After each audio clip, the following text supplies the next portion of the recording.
Is your nail broken and you don't want to cut it? Here's an instant fix. Don't cut that broken nail.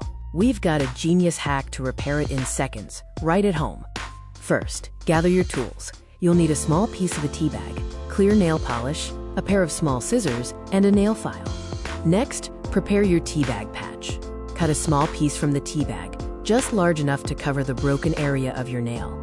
Now apply a thin layer of clear nail polish directly over the broken part of your nail.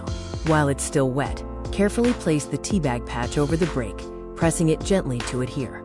Once the patch is in place, apply another generous layer of clear nail polish over the tea bag. This will seal it and add strength. Let it dry completely. Finally, gently file the edges of the patch to smooth out any bumps and blend it with your natural nail. For extra durability, apply one more coat of clear polish.